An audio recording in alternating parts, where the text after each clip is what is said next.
Secretary Shri Mustafa Ali जी जुड़े हैं और अखिल भारतीय विद्यार्थी परिषद जम्मू कश्मीर के state executive member Javed Ahmad Lone ji जुड़े हैं। अखिल भारतीय विद्यार्थी परिषद के state joint secretary Aqeel Ahmad Tantray ji जुड़े हैं। अब आगे की प्रेस कॉन्फ्रेंस हेतु मैं मुस्तफ़ा अली जी से आग्रह करता हूं कि वो आगे प्रेस कॉन्फ्रेंस स्टार्ट करें। सभी को अस्सलाम वालेकुम, आदाब। अखिल भारतीय विद्यार्थी परिषद जो दुनिया की सबसे बड़ी तलबा तंजीम है और अपनी मेंबरशिप की बुनियाद पे दुनिया की सबसे बड़ी तलबा तंजीम है, उसने हाल ही में अपना 7, 8, 9, 10 को दिल्ली की भूमि पे राष्ट्रीय अधिवेशन, अपना 69वां राष्ट्रीय अधिवेशन मुनक्किद किया और एबीवीपी के वर्किंग के 75 साल पूरे हो चुके हैं। इसी बारे में आपसे मैं बातचीत रखना चाहता हूं कि उसी अधिवेशन के बीच एक हमने कैंपेन ली देश भर में, परिसर चलो अभियान। परिसर चलो अभियान का मतलब हो गया कि एजुकेशनल कैंपसेस में जाने के लिए स्टूडेंट्स को आग्रह करना, उनको क्लासेस ज्वाइन करने के लिए आग्रह करना। और इसमें बहुत सारे पॉइंट्स हैं जो मैं आपसे डिस्कस करना चाहूँगा। पहला ये कि हम इस परिसर चलो अभियान के माध्यम से हम लोग जितनी भी वैकेंसीज़ हैं पूरे देश भर के अंदर, कॉलेजेस में, यूनिवर्सिटीज़ में, स्कूल्स में वैकेंसीज़ हैं, उनका सर्वे करेंगे और सरकार के समक्ष ये बात रखेंगे कि ये फिल होनी चाहिए।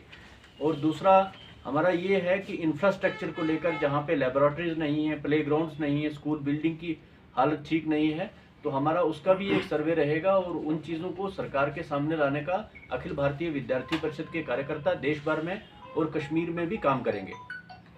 अखिल भारतीय विद्यार्थी परिषद ने और बिंदुओं पे काम करने का परिसर चलो अभियान के माध्यम से निर्णय लिया है।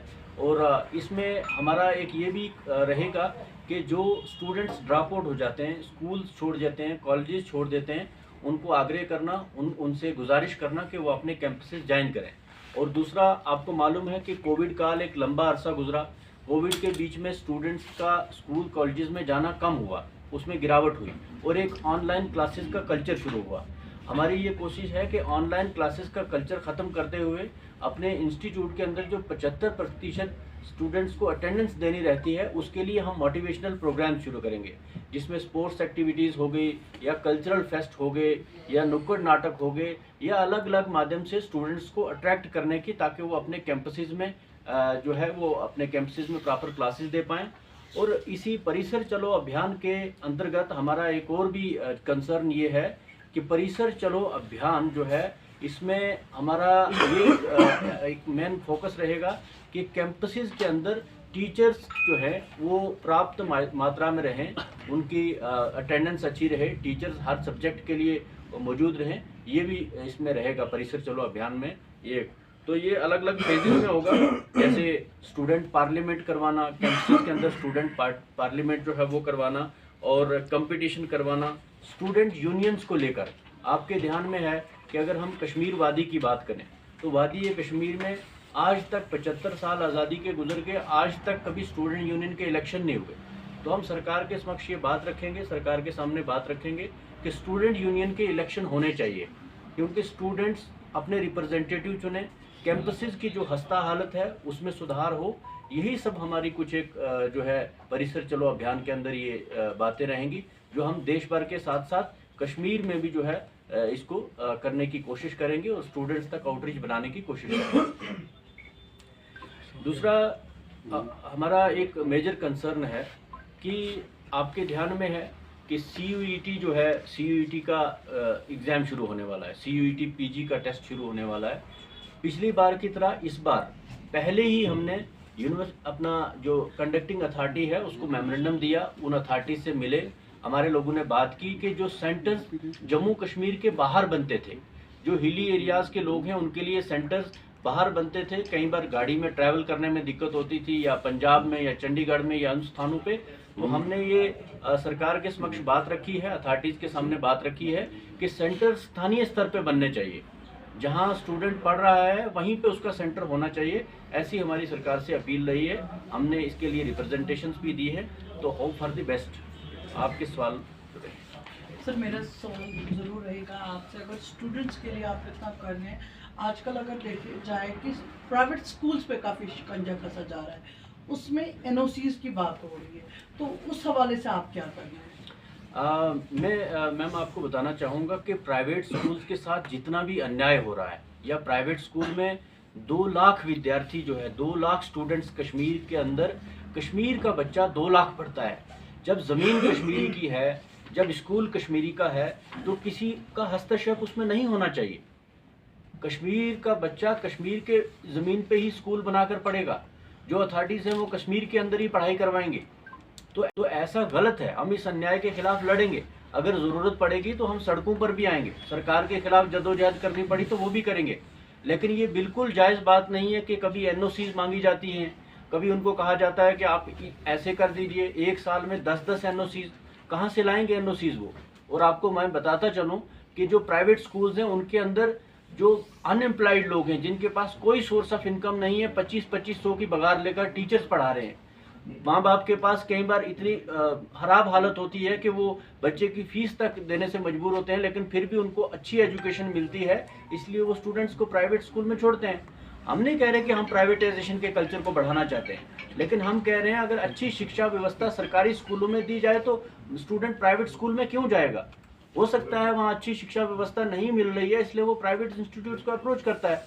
तो अगर प्राइवेट स्कूल के बच्चों के साथ अन्याय रहेगा तो विद्यार्थी परिषद कश्मीर के किसी भी विद्यार्थी के साथ, किसी भी स्टूडेंट्स के साथ नाइंसाफ़ी बर्दाश्त नहीं करेगा। हम हर हद तक कश्मीर के स्टूडेंट्स के राइट के लिए लड़ेंगे।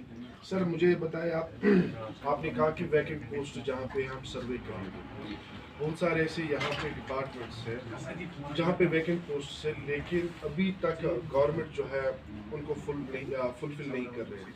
तो क्या आपकी गुजारिश रहेगी, और दूसरा कैसे आप सर्वे करेंगे ताकि वो जो वैकेंट पोस्ट है वो जल्द अज जल्द फुलफिल हो जाएंगे और यहाँ पे जो अनएम्प्लॉयमेंट दिन ब दिन बढ़ती जा रही है वो कम होगा?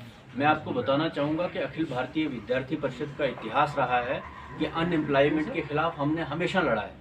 हमने अभी कल परसों एक गवर्नमेंट का आर्डर निकला है, आपके पास भी आया होगा, कि अब नई एडवर्टीजमेंट्स नहीं होगी। एक तो हम उसके खिलाफ भी अपनी जो है रोष प्रकट करने वाले हैं। दूसरा ये कि बहुत सारी वैकेंट पोस्ट जो हैं जम्मू कश्मीर के अंदर फिल नहीं हुई हैं, इसके लिए हम ऑलरेडी कई बार सरकार से मुतालबा कर चुके हैं कि इन पोस्ट्स को भरा जाए। और दूसरी प्रायोरिटी दी जाए कि एजुकेशनल कैंपसेस के अंदर या जो इमरजेंसी सर्विसेज हैं, हेल्थ है, अपना एजुकेशन है, इनके अंदर जो पोस्ट वैकेंट है कम से कम उनको प्रायोरिटी बेसिस पे फिल किया जाए। और तीसरा ये कि यूनिवर्सिटी कैंपसेस के अंदर कॉन्ट्रेक्चुअल एक कल्चर है, कॉन्ट्रेक्चुअल टीचर्स पढ़ाते हैं यूनिवर्सिटीज़ के अंदर, कॉलेजेस के अंदर, वहाँ पे रिक्त पद हैं, वहाँ पे वैकेंट पोस्ट हैं। हमारा सरकार से ये आग्रह रहेगा कि उनको जल्दी से जल्दी फिल किया जाए। राइट विंग को वादी कश्मीर में बहुत कम पसंद किया जाता है, स्पेशली अगर हम देखें कश्मीर यूनिवर्सिटी में। चंद साल पहले वहाँ पे जिस तरह आपने स्टूडेंट एसोसिएशन की बात की, तो वहाँ की एसोसिएशन विड्रा की गई थी और जो उस एसोसिएशन के प्रेसिडेंट है वो भी अंडर PS से है। तो कुल मिला के स्टूडेंट एसोसिएशन का वादी कश्मीर में किस तरह फ्यूचर थे? आप बिल्कुल जायज़ पूछ रहे हैं। वादी कश्मीर में स्टूडेंट्स के ऊपर बहुत बड़ा प्रेशर है। मैं आपको बताना चाहूँ, कभी प्रशासन की तरफ से, कभी स्कूल एडमिनिस्ट्रेशन की तरफ से, कॉलेज एडमिनिस्ट्रेशन की तरफ से उनको किसी भी टाइप का एक्सपोजर नहीं है जिसमें वो अपनी बात रख सके। अखिल भारतीय विद्यार्थी परिषद यहाँ के विद्यार्थियों के साथ कंधे से कंधा मिलाकर शाना बशाना खड़ा है। जो स्टूडेंट्स यूनियन यहाँ बंद की गई, हमारी उनके एहलकारों से भी गुजारिश रहेगी और साथ ही साथ हमारी मोहतबाना गुजारिश रहेगी जो अथॉरिटीज़ हैं यूनिवर्सिटी कैंपसेस की या कॉलेज कैंपसेस की, कि इस तरीके से नाजायज़ तरीके से स्टूडेंट एसोसिएशन को बंद करके छात्रों के मुंह पर ताला लगाना बिल्कुल ही नाजायज़ बात है। हम इसके खिलाफ लड़ेंगे। सर बेसिक आपने अपने स्पीच नोट में मेंशन किया है कि आप कैंपेन चलाने वाले, मैं उस कैंपेन को लेकर ही आपसे बात करूँ। जी, क्या आपके पास कोई ऐसा सर्वे रिपोर्ट है जिससे आप इस चीज़ को जस्टिफाई कर पाए कि यहाँ के बच्चे कॉलेज, यूनिवर्सिटीज़ और स्कूल्स में नहीं जा रहे हैं, उनका जो ग्राफ है वो कम है? क्या ऐसी कोई रिपोर्ट है आपके पास? जी, अभी ऐसा है कि हमने कैंपसेस में भी बात की, बहुत सारे वाइस चांसलर से भी मिले और कॉलेज प्रिंसिपल से भी मिले। ये जो हमने सर्वे लिया है, ये अथॉरिटीज़ से बातचीत करते हुए, इंस्टीट्यूट के हेड से बात करते हुए हमें ये देखने को मिला कि स्टूडेंट का क्लासेस के अंदर रेट में गिरावट है, 75% अटेंडेंस नहीं हो रही है।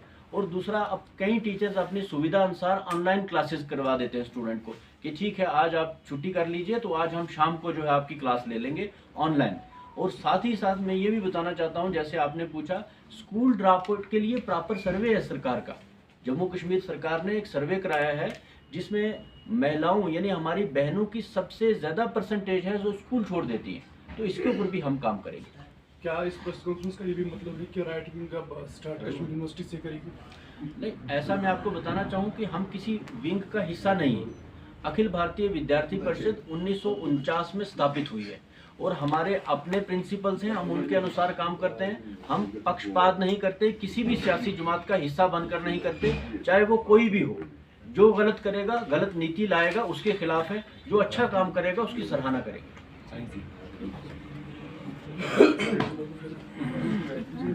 परिसर चलो अभियान का जो पोस्टर है इसलिए हम यहाँ रिलीज कर रहे हैं।